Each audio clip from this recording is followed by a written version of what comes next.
Hey, yes, Snacks, welcome back. My name's Jack, and today we're checking out a bunch of updated stories around general theme of relationship issues. Starting with this story back in September, I'm a 24 female with my significant other, 21 male of 9 months. None of my guy friends respect him or our relationship. I met Derek, my current boyfriend, about 10 months ago at our office. He was pretty quiet, but I thought he was cute, so I started flirting with him, and eventually we started dating. He's definitely from most of the guys I've dated before. He's a naturally quiet, reserved kind of guy.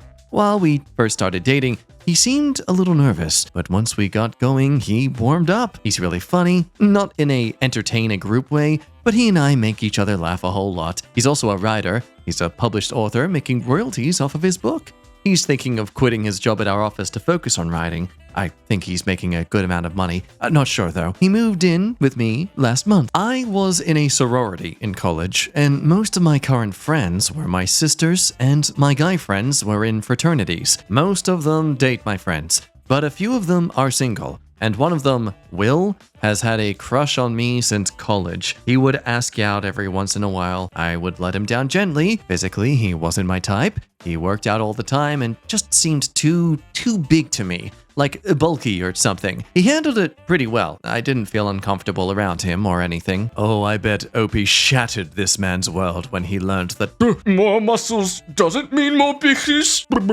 My biceps, they're 15 inches. Anyways, the first time I brought him around my friends, like usual, he was pretty quiet. I want to clarify that he's not really socially awkward. He's actually pretty good at reading people. Recently, we all agreed to go camping, and that's when things got weird. All of my guy friends kind of started giving him a little bit of smack about his size and height. He's 5'7", and while being very athletic, he got a scholarship to play cornerback at a small college before he dropped out. His brother said that if he was bigger, he could have played Division I football. All of the guys are taller than he is. My boyfriend went along with it, but he had his angry little smile on his face the whole night. I felt the need to back him up, so I was all over him that night physically. I was sitting in his lap, making out with him. I don't know why, but I felt that would make them shut up. End up sneaking off, and I started going down on Derek, but unfortunately, Will, who was looking for a place to use the restroom, stumbles upon us. Will left the campsite, but since then, everyone's been avoiding it. Everyone also started making fun of my boyfriend constantly. He's been handling it well, but it's really making me mad. My best friend, who's dated one of these guys, told me that Will told them what happened, and now they all want me to leave Derek for Will. Some of my friends have even told me how good me and Will would be together. Finally, Will gave me a love letter he had written to explain his feelings. I told Will that I'm in the best relationship of my life, and I have no desire to leave Derek. Now, apparently, Will wants to have a man-to-man with Derek, as if he thinks that he can tell my boyfriend that he's better for me than Derek is. Like, I know Will's been in fights before, and I'm afraid he might violently confront my boyfriend. Derek has no plans to confront him or even see him ever again. At this point, I'm ready to stop hanging out with most of these guys. Most of the girls are staying out of it. Some of them are actively telling them to stop. I feel like if it comes down to it, I can still be friends with my sorority sisters and not have to see these guys, who I'm sure would pick Will over me. So what's the right move here? So I'm not alone when thinking it. Pretty sure Will stumbling upon you in the woods was not an accident. Especially as OP says, I didn't mean for anyone to see us, but I feel like everyone knew what we were doing. Okay, yeah, then Will definitely knew what you were doing too. One perk of having a boyfriend is that he gets all the other guys off your duck. If he's too small to be intimidating, he can't do this, and she will constantly have to deal with stuff like this. It's not worth it. Yes, because that's the main purpose of having someone you are attracted to and desire and love and want to be with. Whether or not they are a good meat shield. Genuine chemistry? No! Everyone knows men's only purpose in a woman's life is to keep the door stable while you freeze in the Antarctic oceans to death. So, a day later, OP gives us a confrontational update. I went to brunch with the girls that I consider my friends, told them everything, and they're cool with me phasing out the guys. They echoed what some of you said about most of them seeing me as a potential hookup/date. I flat out told the guys that I wasn't going to be hanging out with them, that Will was beginning to make me feel uncomfortable. Some of them sent private apologies, but I haven't responded. Will decided that he was over me, I guess, and the way to show that was to badmouth me and Derek on social media. He called me a stupid whore, lamented the fact that a nice guy like him couldn't get with any girl, and told everyone that he had seen Derek's schlong and it was small.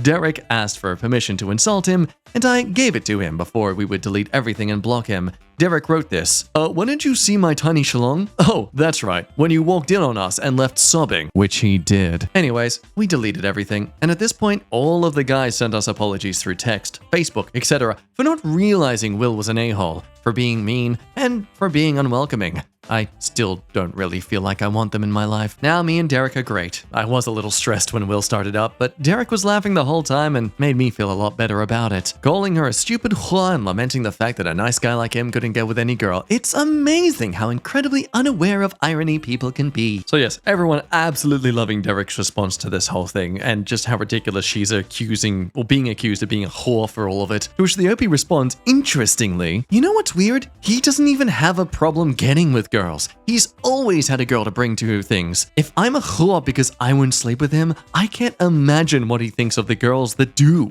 But now the story doesn't end there, because 3 days later, we get another update where they were friend-bushed. Well, things happened last night. Derek and I decided to go get something to eat at a sports bar last night so he could catch a little bit of the NFL game on last night.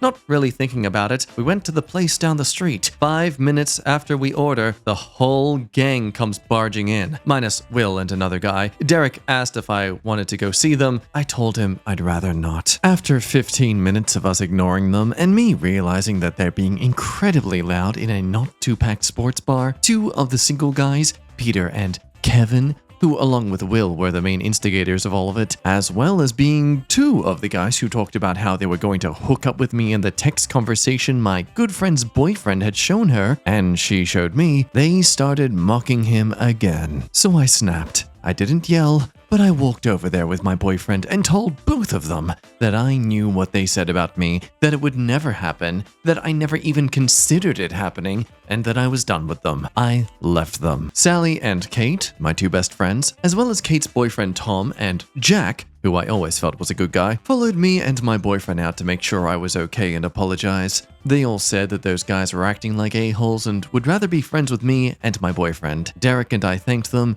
and we're going out tonight with them. I'm pretty glad that I still have friends. The 2 guys talked to Derek, and I feel like Derek did a pretty good job of impressing them. He dropped the fact that he used to play college football. They ate that stuff up. I feel like this was the best possible outcome. I get to keep my real friends from this group, cut out the bad ones, and maybe Derek even gets some new friends himself. My boyfriend gives me horrible gifts, and I'm fed up. So we've been together since 2019. Our first Christmas together, I got him an Alexa with the accessories to make his apartment a smart home. He moved into an apartment around his birthday, so I got him a microwave, toaster, silverware, etc. His most recent birthday, I got him an at-home golf set because he recently became obsessed with golf. It cost more than expected, but I was happy to give it to him.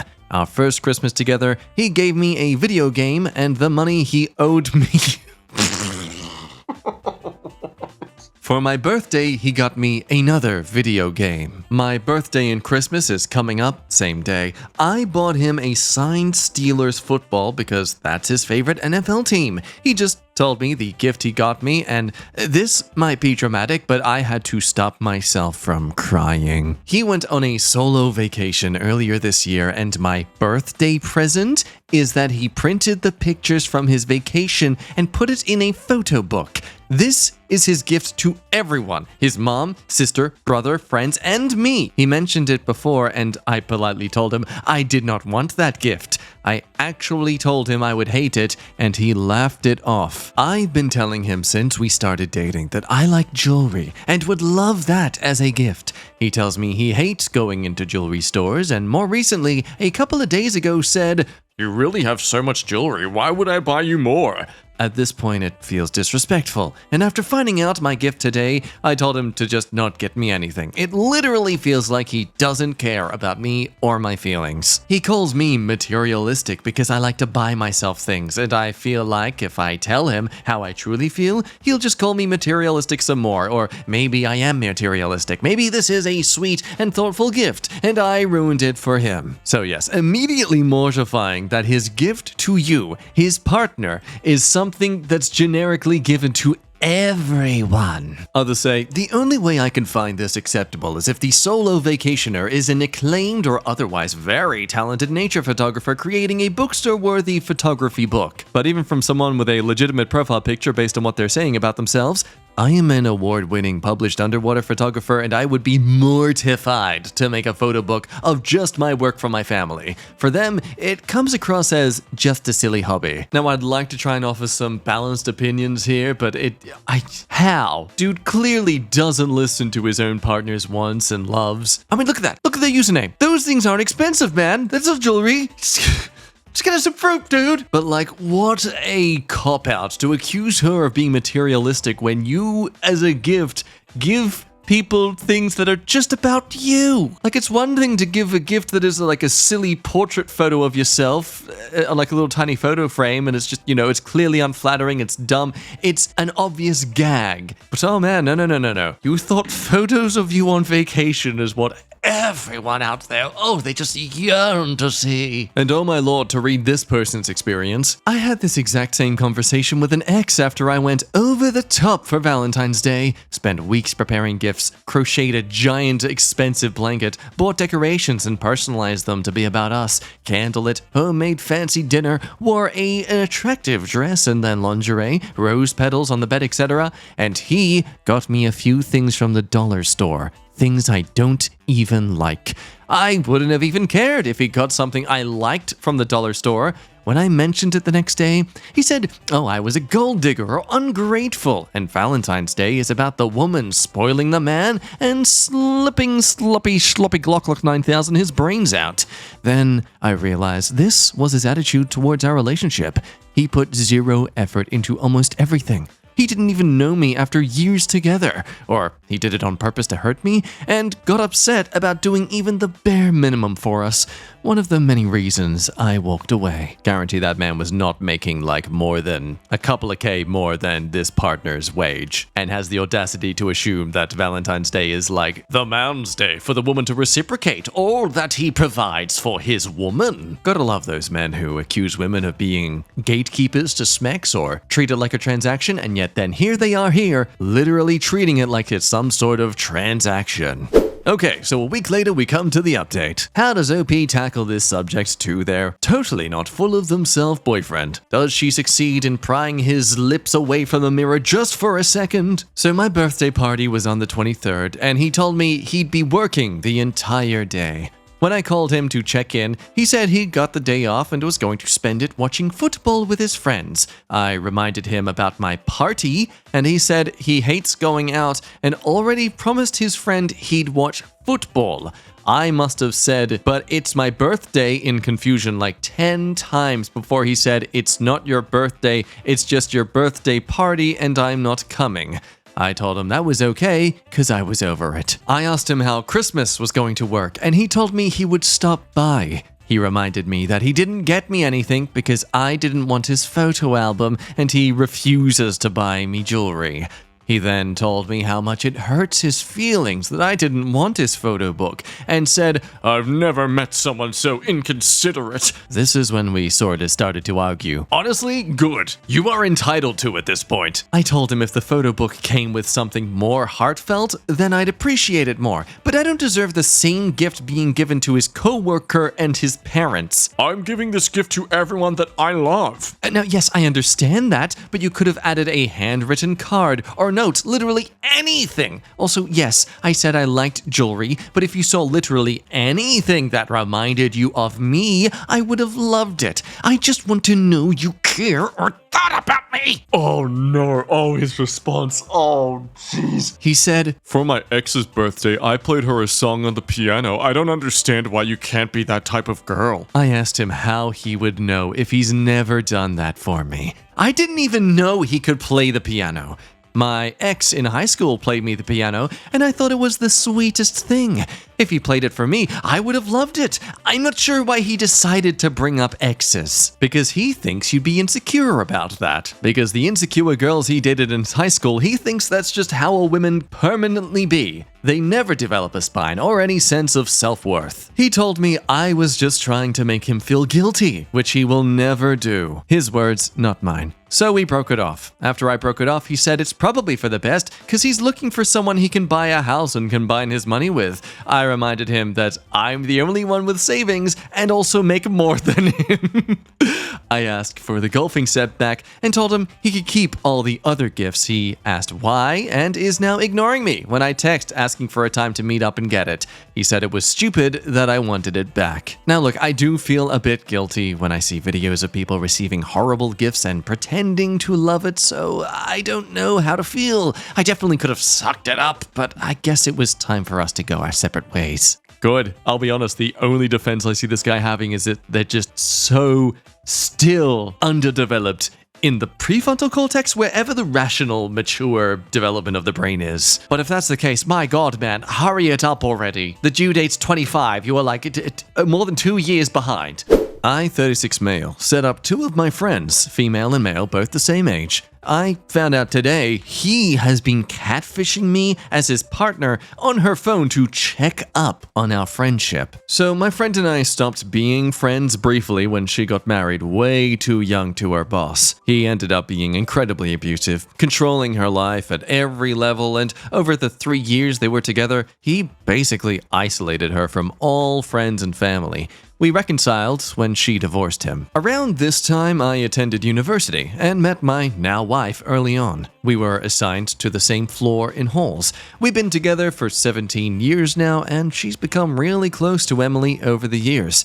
Also at university, I met a guy, George, on my course. We were part of the same friendship group, but didn't stay in touch until we coincidentally ended up working together a good 10 years after graduation. I ended up introducing him to Emily, and they started a relationship. A year or so later, they moved in together. Emily was happy, he was happy. On the face of things, he's seemingly been fine with me and Emily's friendship and never said anything. Over the past few weeks, I started getting texts from her, sometimes late at night, that were just off.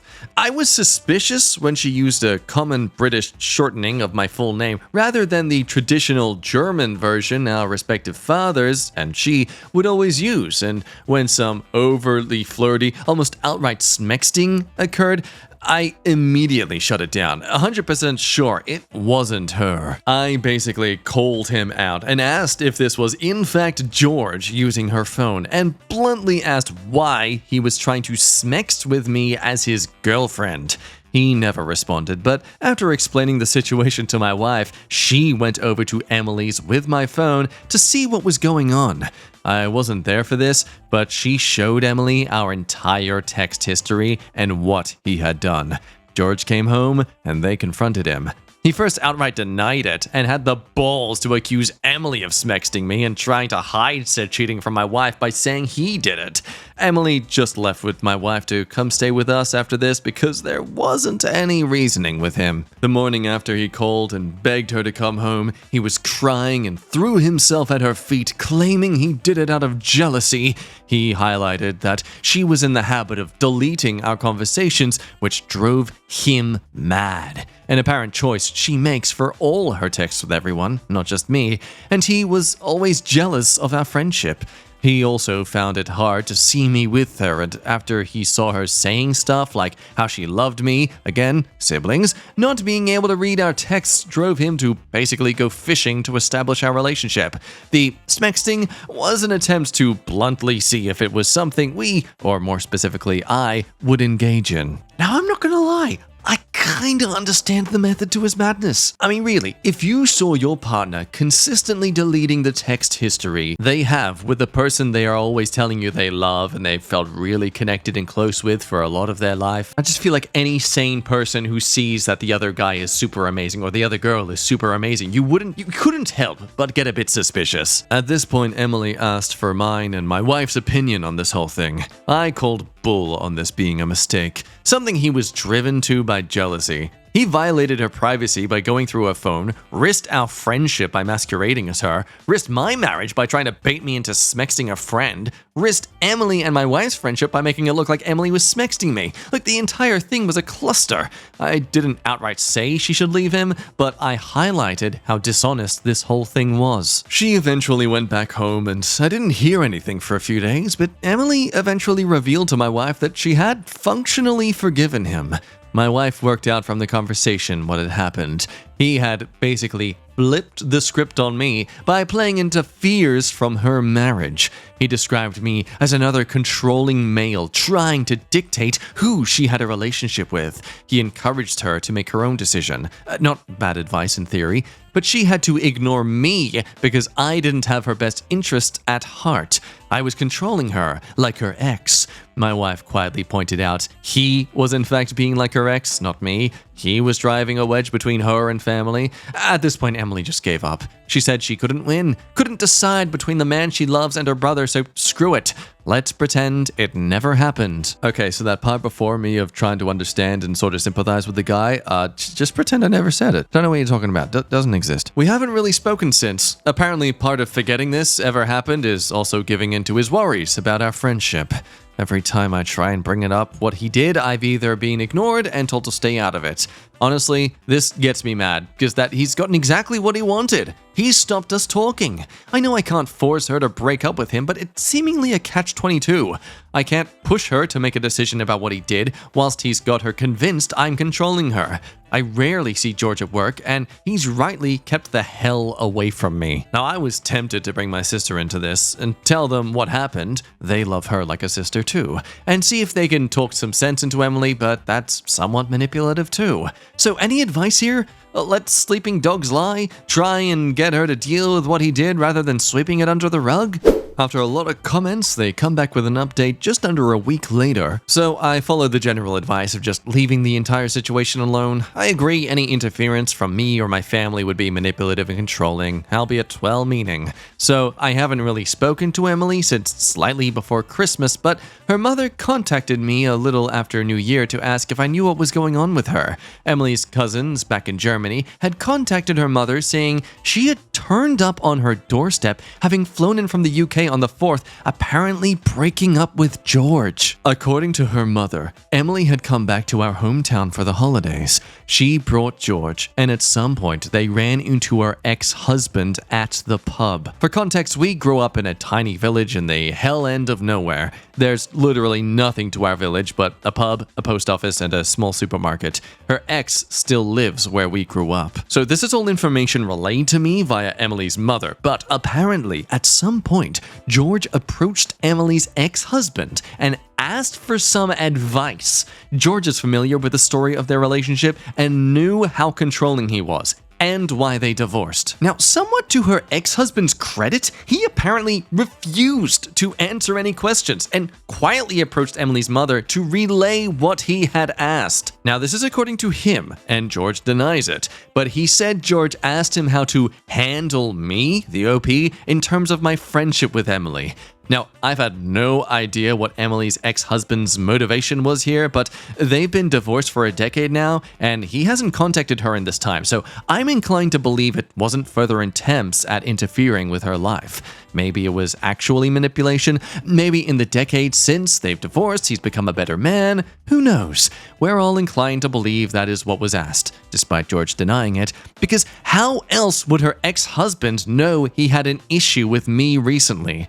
He isn't in contact with anyone who would know about the recent issues. Also, to be honest, the ex never had an issue with me. He saw me as a child, despite being the same age as his then wife, and constantly called me kiddo and asked how school was. It would be a very specific shot in the dark on his part to assume George had an issue with me without George saying so himself. So, her mother told Emily what George had tried to do and pointed out that her boyfriend is now trying to emulate her ex-husband's behavior and encouraged her to confront him over this and also what happened over the last month rather than ignoring it. Nobody was privy to the discussion they had, but he left sometime after it to return to their shared home, and she stayed with her mother, saying they had broken up.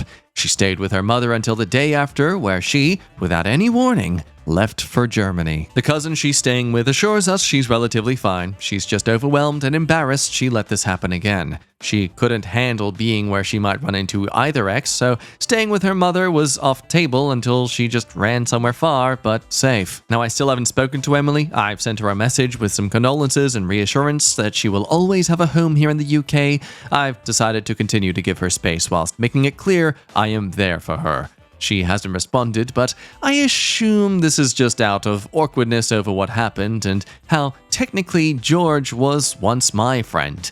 He hasn't spoken to me either, and I haven't seen him at work at all. Now, at the time, there's reasonable disgust over George's behavior here. How to handle you. What an insecure loser. Like, straightforward, it clearly seems to be that this guy absolutely deserved to be dumped and was just trying to develop abusive tactics himself while accusing everyone else of doing the very thing he was secretly wanting to do. Or so we're left to think. See, it's around late April in 2020 when we get the third and final update to this whole kerfuffle, with the OP starting out to point out that they kind of jumped the gun a little with their previous update. Between now and the last update, Emily has come back to the UK just before the country was locked down due to some minor thing happening at the time. No big deal, don't worry about it. And OP and Emily kind of hashed out a lot of deep down insecurities and issues that were going on between everything that happened. TLDR, Emily, understandably, just felt very ashamed and embarrassed for kind of falling for the same thing all over again and not listening to OP's warnings about it all. And then when it kind of coming into light that George was being exactly like her ex-husband, she just felt embarrassed, ashamed. She didn't want to